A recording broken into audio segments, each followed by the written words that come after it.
ሰላም ተማሪዎች፣ ዛሬ የምንመለከተው ማትሪክ ላይ ብዙ ጊዜ የሚደጋገሙ የሂስትሪ ጥያቄዎችን እና ብዙ ጊዜ የማይቀሩ የሂስትሪ ጥያቄዎችን ዛሬ አብረን እንመለከታለን። የመጀመሪያ ጥያቄ ስንመለከት what was the immediate cause of World War First? A. Assassination of Archduke Franz Ferdinand. B. German invasion of Poland. C. Russian Revolution. D. Treaty of Versailles. ስለዚህ የዚህኛው ጥያቄ ትክክለኛ መልስ ወይም ደግሞ ወርልድ ዋር ፈርስት እንዲነሳ ካደረጉ ኢሚዲየት ኮዝ መካከል ኤ አሳሲኔሽን ኦፍ አርችዱክ ፍራንዝ ፈርዲናንድ የሚለው ሀሳብ ይሆናል። ለምን የሚለውን ስንመለከት በትንሹ ታሪኩን ስናየው በ1914 ላይ ይሄ 1914 ማለት ፈርስት ወርልድ ዋር የጀመረበት ነው። ነገር ግን ከዛ አመት በፊት አብዛኛው የኤሮፒያን ካንትሪ ቴንሽን ላይ ነበረ። የተለያዩ ሀሳቦች ቴንሽን ውስጥ ከቷቸው ነበር። ለምሳሌ መጀመሪያው ናሽናሊዝም ነው። ሁለተኛው ደግሞ ሚሊታሪያሊዝም፣ ኢምፔሪያሊዝም፣ አላይንስ። እነዚህ ሀሳቦች አብዛኛውን የኤሮፒያን ካንትሪ ቴንሽን ውስጥ እንዲገቡ አድርጓቸው ነበር። ሶ በ1914 ዓ.ም ላይ ይሄኛው ወይም ደግሞ ወርልድ ዋር እንዲነሳ ካደረጉ ሀሳቦች መካከል የአውስትሮ ሃንጋሪው ክራውን ፕሪንስ ወይም ደግሞ አርችዱክ ፍራንዝ ፈርዲናንድ በሰርቢያን ባለው የሰርቢያን ዜግነት ባለው ሰው በ1914 ላይ መገደሉ ወርልድ ዋር ፈርስት እንዲነሳ ካደረጉ ዋናው ኮንፍሊክት አይዲያ ይሄ ነው ማለት ነው። ለምን ሌሎቹ አልሆኑም ስንል ለምሳሌ ጀርመን ኢንቬንሽን ኦፍ ፖላንድ የሚለው ሀሳብ ወርልድ ዋር ሰከንድ ወይ ደግሞ ሁለተኛው የዓለም ጦርነት እንዲነሳ ወይ ደግሞ እንዲጀመር ካደረጉ ሀሳቦች መካከል ጀርመን ኢንቬንሽን ኦፍ ፖላንድ ወይ ደግሞ ጀርመን የፖላንድን መውረር የሚለው ሀሳብ የሁለተኛው ዓለም ጦርነት መጀመሪያ ይሆናል። ራሽያን ሪቮሉሽን ስንመለከት ደግሞ ራሽያን ሪቮሉሽን ኦልሞስት የጀመረው በ1917 ነው። የዓለም ጦርነት የመጀመሪያው ዓለም ጦርነት የጀመረው ደግሞ በ1914 ነው። ስለዚህ ኦልሞስት የዓለም ጦርነት ከጀመረ በኋላ ነው የራሽያን ሪቮሉሽን የጀመረው በ1917። ስለዚህ ኦልሬዲ ጀምሮ የዓለም ጦርነት ጀምሮ ነበር የራሽያን ሪቮሉሽን ከመከሰቱ በፊት ማለት ነው። ትሪቲ ኦፍ ቨርሳይል ስንመለከት ደግሞ ዲ ላይ ያለው ይህ ትሪቲ የዓለም ጦርነት የመጀመሪያው ዓለም ጦርነት ሲጠናቀቅ የተጋባቡት ስምምነት ነው በ1919 ዓ.ም ላይ ማለት ነው። ስለዚህ የዓለም ጦርነት የጀመረው መቼ ነው? በ1914 የመጀመሪያው የጀመረበት ሲሆን በ1919 ደግሞ ትሪቲ ኦፍ ቨርሳይልስን በመፈራረም ተጠናቋል ማለት ነው። ሁለተኛ which alliance include Germany before World War First? A. Triple Entente. B. Triple Alliance. C. NATO. D. Warsaw Pact. ስለዚህ የዚህኛው ጥያቄ ትክክለኛ መልስ ቢ ትሪፕል አላይንስ ወይም ደግሞ ሴንትራል ፓወር በመባል ይታወቃል። ይህኛው ጥያቄ ዋና ሀሳቡ ምንድን ነው? ወርልድ ዋር ከመፈጠሩ በፊት ዩሮፒያን ካንትሪ በሁለት ተከፍለው ነበረ። ትሪፕል አላይንስ ወይ ደግሞ ሴንትራል ፓወር የመጀመሪያው ሲሆን ሁለተኛው ደግሞ አላይንስ አላይድ ፓወር በመባል በሁለት ይከፈሉ ነበር፣ ሴንትራል ፓወር እና አላይድ ፓወር። ስለዚህ የመጀመሪያው ግሩፕ ጀርመን፣ አውስትሮ ሃንጋሪ እና ኢታሊ በምን ውስጥ ይገኙ ነበር? በትሪፕል አላይንስ ወይ ደግሞ በሴንትራል ፓወር ውስጥ ይካተቱ ነበር። የቀሩት ወይ ደግሞ እነዚህን ሀገራት ደግሞ ኦፖዝ የሚያደርጉት ግሩፖች ደግሞ ልክ እንደ ብሪቴን፣ ፍራንስ እና ራሽያ ደግሞ አላይድ ፓወር ውስጥ ይካተቱ ነበር። ስለዚህ ጦርነቱ በሚነሳበት ሰዓት ላይ በሁለቱ ግሩፖች ነበረ ኮንፍሊክቱ ይካሄድ የነበረው ማለት ነው። ስለዚህ የዚህኛው ጥያቄ ትክክለኛ መልስ ትሪፕል አላይንስ የሚለው ይሆናል። ለምን ሌሎቹ አልሆኑም ስንል ለምሳሌ ትሪፕል ኢንቴንት ስንል ትሪፕል ኢንቴንት ወይም ደግሞ አላይድ ፓወር ተመሳሳይ ሲሆን በውስጡ ብሪቴንን፣ ፍራንስን፣ ራሽያን ይይዝ ነበር። እነዚህ ሀገራቶች ደግሞ ጀርመኒን ኦፖዝ ከሚያደርጉ ሀገራቶች መካከል ነበሩ ማለት ነው። ሲ ላይ ያለው ደግሞ ኔቶ የሚለው ሀሳብ ደግሞ ያው ኔቶ ክሬት የተደረገው በ1949 ነው። ይሄ ደግሞ በኮልድ ዋር ጊዜ ነው የነበረው ኔቶ ማለት ነው። ስለዚህ ፈርስት ወርልድ ዋር ላይ ምንም አያገባውም ነበር። ዋርሳው ፓክት የሚለው ደግሞ ይሄኛው ደግሞ የኮሚኒስት ሀገራቶች ስብስብ ነበር። በኮልድ ዋር ጊዜ በ1955 የተመሰረቱ በ1955 ላይ የነበሩ ሀገራቶች ናቸው። አብዛኛው እነዚህ ኮሚኒስት አይዲዮሎጂ ያላቸው ሀገራቶች ምን ይባላሉ?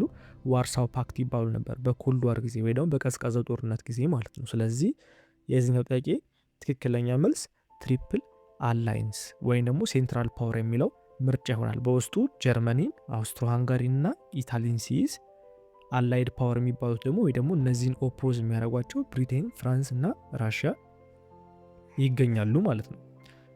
ሶስተኛ ወርልድ ዋር ሰከንድ ቢግን ዌን ጀርመኒ ኢንቬድድ ኤ ፍራንስ፣ ቢ ቤልጅየም፣ ሲ ፖላንድ፣ ዲ አውስትሪያ።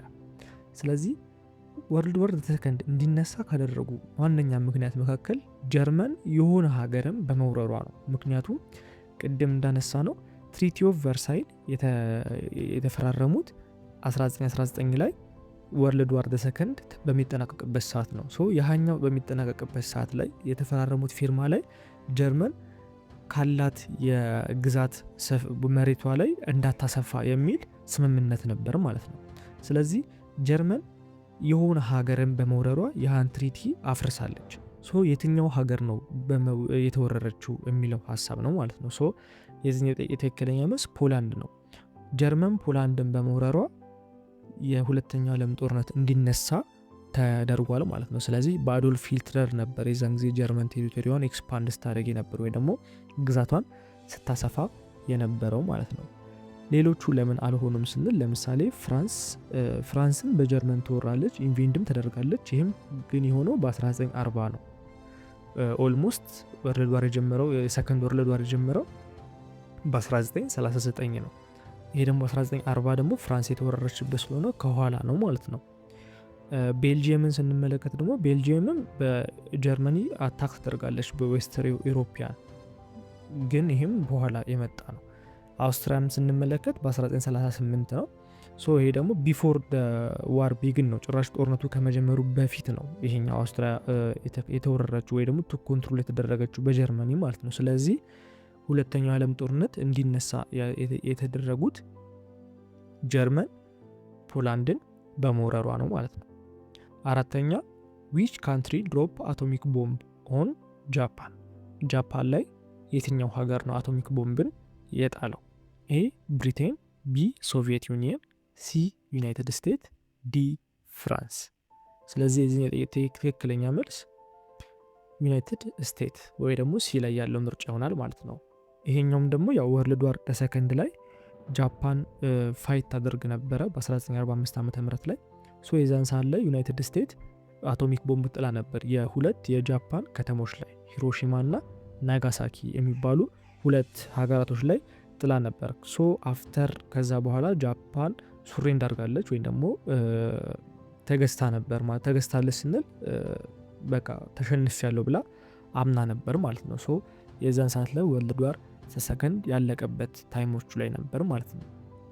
ሌሎቹን ስንመለከተው ደግሞ ምርጫው ላይ ያሉት ልክ ብሪቴን፣ ሶቪየት ዩኒየን፣ ፍራንስም እነዚህ ከፍራንስ ውጪ ብሪቴንና ሶቪየት ዩኒየን ከጃፓን ጋር ጦርነት አድርገዋል። ነገር ግን አሁን ለምሳሌ ብሪቴን ከጃፓን ጋር ጦርነት አድርገዋል፣ ግን ጦርነት የሚደረግበት ሳለ አቶሚክ ቦምብ አልተጠቀሙም ነበረ። ሶቪየት ዩኒየንን ስንመለከት ደግሞ ዩኤስኤስአር የምንለው ከጃፓን ጋር ጦርነት አድርጎ ነበረ፣ ግን ጦርነት ያደረገው ግን ጀርመን ኦልሬዲ ሱሬንድ ካደረገች ወይም ደግሞ ሰከንድ ወርልድ ዋር ላይ ይሄ ወርልድ ዋሩን ካቆመች በኋላ ነው ማለት ነው። ፍራንስ ግን ከጃፓን ጋር ምንም አይነት ጦርነት አላደረገችም። The Battle of Adwa took place in A 1889, B 1896, C 1900, D 1935። ስለዚህ የባትል ኦፍ አድዋ ወይ ደግሞ የአድዋ ጦርነት የተካሄደው መቼ ነው የሚለው የዚህኛው ጥያቄ ትክክለኛ መልስ 1896 የሚል ይሆናል።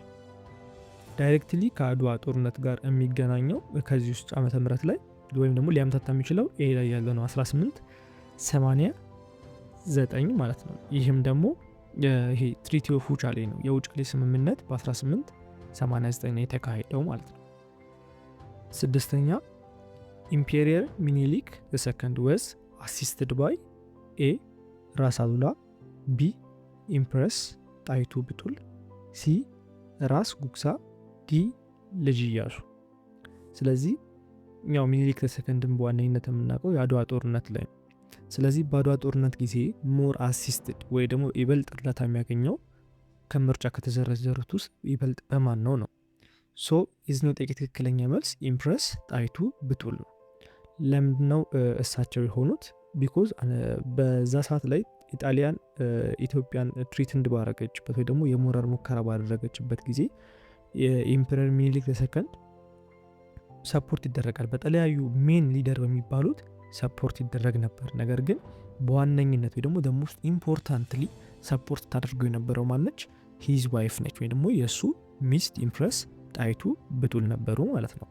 ለምሳሌ በተለያዩ ነገሮች ላይ ተረዳው ነበር። ለምሳሌ በፖለቲካል ዲሲሽኖች ላይ ተረዳው ነበር። ኦርጋናይዝ ሪሶርስ የተለያዩ ሪሶርሶችን ኦርጋናይዝ በማድረግ ደረጃ እና ደግሞ ጣሊያኖች ኢትዮጵያን በወረሩበት ጊዜ ወይ ደግሞ የተለያዩ የሞረር ሀሳቦችን ባቀረቡበት ጊዜ ሬዚስት በማድረግ እሱ ሬዚስት በሚያደርግበት ሳለ እሱን ኢንከሬጅ በማድረግ ታበረታታው ነበር ማለት ነው። ስለዚህ የአድዋ ጦርነት እንዲገኝም ካደረጉ ትልቁን ሜን ሮል ከተጫወቱ ሰዎች መካከል ኢምፕረስ ጣይቱ ብጡል ትልቁን ጨዋታ ይጫወታሉ ማለት ነው። ምርጫው ላይ ያሉትን ሌሎች ሰዎችን በምንመለከትበት ሳለ ለምሳሌ ራስ አሉላ አለ። ሊያምታታ የሚችለው ከራስ አሉላ ጋር ነው። ለምን ስንል ራስ አሉላ እንግዲህ እንደምናውቀው ሚሊተሪ ኮማንድ ነበረ በአድዋ ጊዜ ማለት ነው። ስለዚህ ግን ጥያቄው እያለን ያለው ምንድነው? ማን ነው ይበልጥ ሰፖርት የሚያደርገው ነው። ራስ አሉላ ምንድን ነበረ? ሚሊተሪ ኮማንድ በመሆን ኢትዮጵያን ያገለገለ ሊደርሺፕ ነበር ማለት ነው። ራስ ጉግሳን ስንመለከት ደግሞ ቀጥታ ከሚኒሊክ ጋር ግንኙነት የላቸው። ልጅ ኢያሱን ስንመለከት ደግሞ ልጅ ኢያሱ ማለት ሂቢካም ኢምፐረር የሆነው ሚኒሊክ ከወደቀ በኋላ ነው፣ ወይ ደግሞ ሚኒሊክ ሲወርድ ነው ልጅ ኢያሱ ወደ ንግስና የመጣው ማለት ነው። ስለዚህ ኦልሞስት ባትል ኦፍ አድዋ ላይ ልጅ ኢያሱ ምንም አይነት ሮል አልነበረውም ማለት ነው። ስለዚህ የዚህኛው ጥያቄ ትክክለኛ መልስ ቢ ኢምፕረስ ጣይቱ ብጡል የሚለው ይሆናል። ሰባተኛ The Cold War was mainly between A. Britain and France, B. Germany and Italy, C. USA and USSR, D. China and Japan። ስለዚህ የዚህኛው ጥያቄ ትክክለኛ መልስ ሲ USA and USSR የሚለው ይሆናል ማለት ነው። በዚህ አጋጣሚ USA እና USSR አብሪቬሽናቸው ምን እንደሆነ ኮሜንት ላይ ብትጽፉልኝ ደስ ይለኛል። ቢኮዝ አሁን እኛ ዲቴይል የሆነ ሂስትሪ ላይ በደንብ እየገባን ስለማናያቸው እናንተ ደግሞ ልክኛ እንደዚህ ጥያቄዎች የምናቀርብላችሁ ሳለ እዚህ አካባቢ ጥያቄ ይወጣል። ስለሆነ እዛ አካባቢ ሄዳችሁ የተወሰነ የሚሆን ንባብ እንድታደርጉ ነው። USA እና USSR አብሪቬሽናቸው ሲፈታ ምንድን ነው የሚለውን ኮሜንት ላይ አስቀምጡልን። የዚህኛው ጥያቄ ምንድን ነው? ሲ ላይ ያለው USA and USSR የሚለው ነው። ትንሽ በትንሹ ስለ ታሪካቸው ስንመለከት ሁለተኛው ዓለም ጦርነት ከተጠናቀቀ በኋላ ወርልድ በሁለት ተከፍሎ ነበረ፣ USA እና በUSSR ማለት ነው። USA ስንል የሚመሩት ምንድነው? በመጀመሪያ ካፒታሊዝም ነው የሚጠቀሙት። ሁለተኛ በጣም ፕራይቬት ኦነር ሺፖችን ያበረታታሉ እና ደግሞ ዌስተርን ብሎክ ናቸው፣ በዌስተርን ሳይድ ነው የሚገኙት። USSRን ስንመለከት ደግሞ ከUSA የሚለዩት ኮሚኒዝም ነው የሚጠቀሙት። ሁለተኛ ነገር ደግሞ USA ፕራይቬት ኦነርሺፖችን ነበር የሚያበረታታው ብለን ነበር። USSR ግን ስቴት ኦነርሺፖችን ነው የሚያበረታታው፣ በክልል ነው። ሲቀጥል ደግሞ ኢስተርን ብሎክ ናቸው። እነዛ ዌስተርን ብሎክ ናቸው፣ እነዚህ ደግሞ ኢስተርን ብሎክ ናቸው። ስለዚህ USAም USSRም በኮልድ ዋር ውስጥ የተጠቃለሉት ለምንድን ነው? ማለትም ይሄ ቀዝቃዛው የዓለም ጦርነት የተባለው ለምንድን ነው? ሁለቱም USAም USSRም ኒኩላር ዌፕን አላቸው። ስለዚህ ኒኩላር ዌፕናቸውን ቢጠቀሙ ዓለም ትጠፋለች። ስለዚህ ሁለቱም ኒኩላር ዌፕን ስላላቸው እርስ ለእርስ ስለሚፈራሩ ዳይሬክትሊ ዋር አይገቡ ማለት ልክ እንደ ይሄ ወርልድ ዋር ዘ ሰከንድ፣ ወርልድ ዋር ዘ ፈርስት እንደ ቀጥታ ያለው ዋር የለም። ስለዚህ ግሎባሊ ኢንፍሉዌንስ በመደራደግ ነው ጦርነት ውስጥ የገቡት ማለት ነው። ስለዚህ የዚህኛው ጥያቄ ትክክለኛ መልስ USA እና USSR የሚለው ይሆናል ማለት። ሌሎቹ ግን ያው ሀገራቶች ናቸው። ለምሳሌ ብሪቴንና ፍራንስን ስንመለከት የኮልድ ዋር ላይ የአላይ ፓወር ያላቸው ነበሩ ማለት ነው እንጂ ይሄ ኮልድ ዋር ላይ ብዙ ሪፌል አልነበሩ እንደዚህ በሀገር ደረጃ። ጀርመንና ጣሊያንም ስንመለከት በይሄ ሰከንድ ወርልድ ዋር ላይ ነው እንጂ በአክሲስ ፓወር ላይ ይጠቃልላል ነው እንጂ እንደዚህ በUSA USSR ላይ ጎልተው የታዩ ሀገራቶች አይደሉም ማለት ነው። ቻይናና ጃፓንም ያው ጦርነት አላቸው፣ ነገር ግን ይሄ ኮልድ ዋር ላይ ኦፖነንቶች አልነበሩ። ስምንተኛ ዊች ኦርጋናይዜሽን ወስ ፎርምድ ባይ ዌስተርን ካንትሪስ ዱሪንግ ደ ኮልድ ዋር። በኮልድ ዋር ጊዜ ዌስተርን ካንትሪዎች ፎርም ያደረጉት ኦርጋናይዜሽን ምንድን ነው? አሁን ዌስተርን ካንትሪዎች ስንል ቅድም ያልናቸው ዩኤስኤ እና ዩኤስኤስአር፣ ዌስተርን ብሎኩ ማን ነው? ዩኤስኤ ነው። ኢስተርን ብሎኩ ደግሞ ዩኤስኤስአር ነው። ስለዚህ በዩኤስኤ በኩል ማለትም በዌስተርን ብሎክ በኩል ፎርም የተደረገው ኦርጋናይዜሽን ምንድን ነው? ኤ ዋርሳው ፓክት፣ ቢ ኔቶ፣ ሲ ኦኤዩ፣ ዲ ኮሚኮን። ስለዚህ የዚህ ትክክለኛ መልስ ቢ ኔቶ የሚለው ይሆናል ማለት ነው። ትንሽ አሁንም ከሂስትሪው ሄድ ብለን ስንመለከት ከስቶሪው ዩኤስኤ እና ዌስተርን አላይስ የሚባሉት ይበልጥ ይፈሩ ጀመረ በዛ ታይም ላይ ማለት ነው። ወይ ደግሞ በ1949 አካባቢ ላይ ሞር ይፈሩ ነበረ። ለምንድን ነው የሚፈሩት?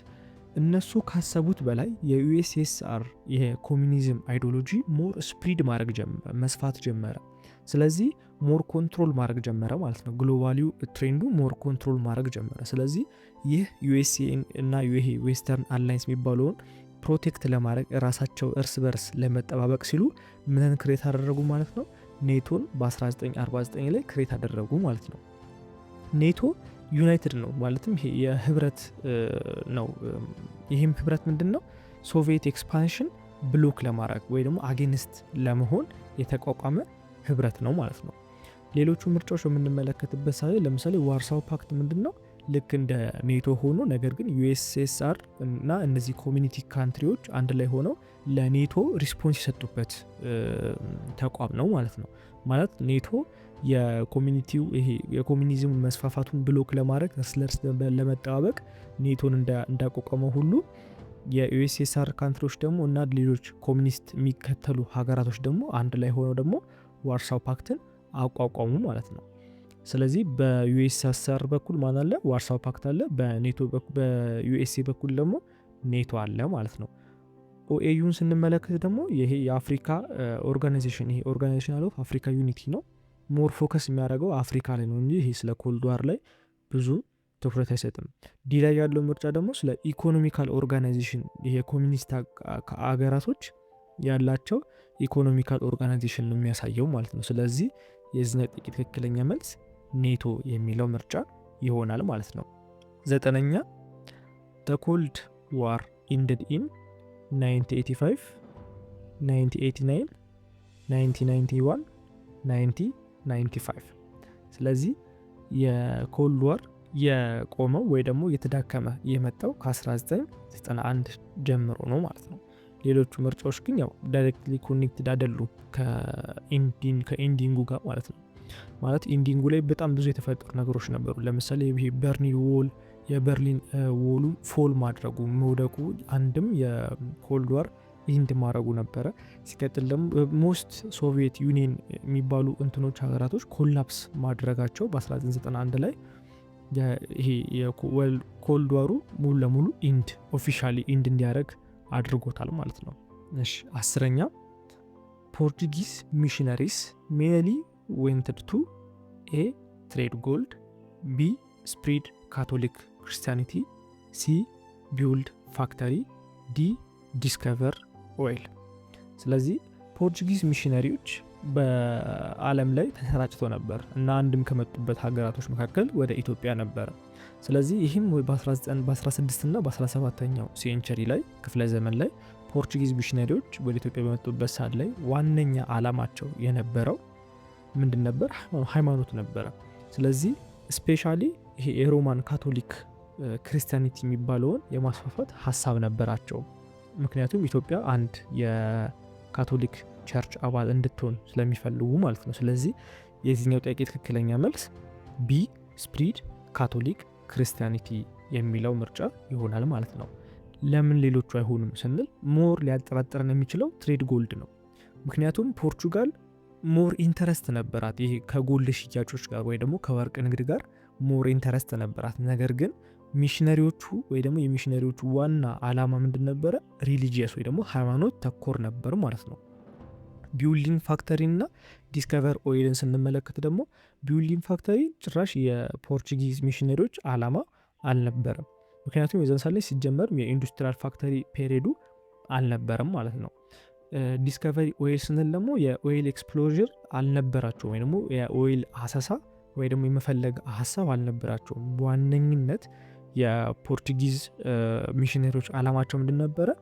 ካቶሊክ ክርስቲያኒቲን ስፕሪድ ማድረግ ማስፋፋት ትልቁ አላማቸው ነበር ማለት ነው።